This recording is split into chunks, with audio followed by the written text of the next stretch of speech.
প্রথম পর্বে আমরা প্রাচীন মায়া সভ্যতা সম্পর্কে এবং এই সভ্যতায় নরবলি কেন ও কীভাবে দেওয়া হতো তা জেনেছিলাম।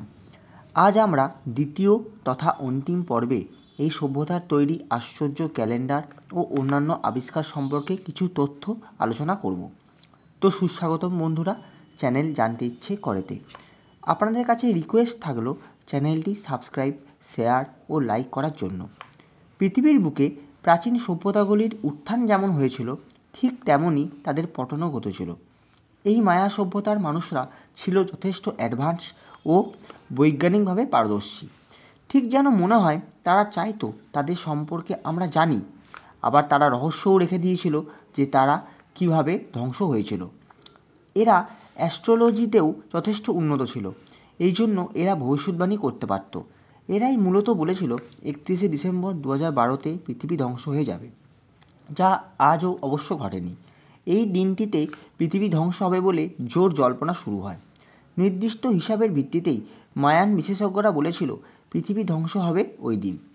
ইতিহাসবিদদের মতে এই মায়া ক্যালেন্ডার শুরু হয়েছিল আনুমানিক 5125 বছর আগে, যা হিসেবে দেখাচ্ছিল 2012 সালের 31শে ডিসেম্বর শেষ হচ্ছে পৃথিবীর আয়ু। সেই দেখে থিওরিস্টরা বলেছিল ওই দিনই পৃথিবী নাকি ধ্বংস হবে। বলা হয় মধ্য আমেরিকার এই প্রাচীন মায়া সভ্যতায় তৈরি ক্যালেন্ডারের মধ্যে থাকা উল্লেখিত ভবিষ্যৎবাণী নাকি বিশ্বের বহু গুরুত্বপূর্ণ ঘটনার সাথে হুবহু মিলে যায়। বর্তমানে মধ্য আমেরিকার মেক্সিকোর গুয়েতেমালা, হন্ডুরাস এবং এলসাবাদের অঞ্চল জুড়ে প্রতিষ্ঠিত ছিল এই সভ্যতা। এরা অত্যন্ত নিপুণতার সঙ্গে দিন ও তারিখ হিসাব রাখত। বর্তমান পঞ্জিকায় থেকে এদের পঞ্জিকা ছিল একদম আলাদা। সংখ্যা এবং অক্ষর এর পরিবর্তে তারা ব্যবহার করত হায়ারোগ্লিফিক চিত্র। বিজ্ঞানীরা এগুলি রহস্য উন্মোচনে সাফল্যতা লাভ করেছে। বিভিন্ন মতানুযায়ী অন্তত খ্রিস্টপূর্ব 5ম শতক থেকে মায়ানদের ক্যালেন্ডার প্রচলিত ছিল।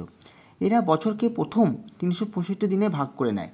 চাষবাসের সুবিধার জন্য এরা সূর্য, চাঁদ ও আকাশের বিভিন্ন নক্ষত্রের গতিবিধি বিশ্লেষণ করে ক্যালেন্ডার তৈরি করে। পৃথিবীর বিভিন্ন সভ্যতায় শূন্য আবিষ্কার হলেও মায়ানরা তাদের নিজেদের মতো করে শূন্য আবিষ্কার করে। তারা চোখের মতো একটি বর্ণ ব্যবহার করত যা শূন্য হিসেবে প্রকাশ করা হয়ে থাকত। জ্যোতির্বিজ্ঞানের বিভিন্ন মহাজাগতিক ঘটনাবলী এই সভ্যতার তৈরি পিরামিডগুলির গায়ে প্রতিফলিত হয়। এদের আরেকটি আশ্চর্য আবিষ্কার হলো চকলেট। 250 থেকে 900 শতকের মাঝামাঝি সময়কালে চকলেট তৈরির ক্ষেত্রে যে মূল উপাদান কোকোবিন, এর বিভিন্ন ব্যবহার তারা আবিষ্কার করে। কোকোবিনের সঙ্গে লঙ্কা মিশিয়ে এক ধরনের ঝাল চকলেট পানীয় তৈরি করত মায়ানরা। কোকোবিন ব্যবহার করে তারা এক ধরনের আঠাও তৈরি করত। চকলেট তারা মূল্যবান মুদ্রা হিসেবে ব্যবহার করত। ইউরোপিয়ানদের আগে রাবার আবিষ্কার করে মায়ানরা এক আশ্চর্য সৃষ্টি করে। এরা এই রাবারের দ্বারা এক ধরনের বল তৈরি করে, যা প্রথম বল খেলা হতো। যেসব 5টি প্রাচীন সভ্যতার নিজস্ব লিপি ব্যবহার করত তাদের মধ্যে অন্যতম এই মায়া সভ্যতা। মায়া সভ্যতার মানুষেরা একটি উন্নত লেখার লিপি তৈরি করেছিল, যা গ্লিফ নামে পরিচিত। গ্লিফ দ্বারা একটি আওয়াজের শব্দ বা কোনো চিত্রের বা সংকেতের প্রকাশ ঘটানো হতো। বিশ্লেষকদের মতে মায়ানরা প্রায় 700টি বিভিন্ন ধরনের গ্লিফ ব্যবহার করত। গ্লিফ ব্যবহার দ্বারা এরা এদের নানান আবিষ্কার লিপিবদ্ধ করত। গ্লিফের একত্রিত রূপকে বলা হতো মায়া স্ক্রিপ্ট। চাঁদের গতিবিধি পর্যালোচনা করে 30 দিনে 1 মাস তারা প্রথম আবিষ্কার করে। মায়ান ক্যালেন্ডার পুরো মেসো আমেরিকা জুড়ে ব্যবহার করা হতো।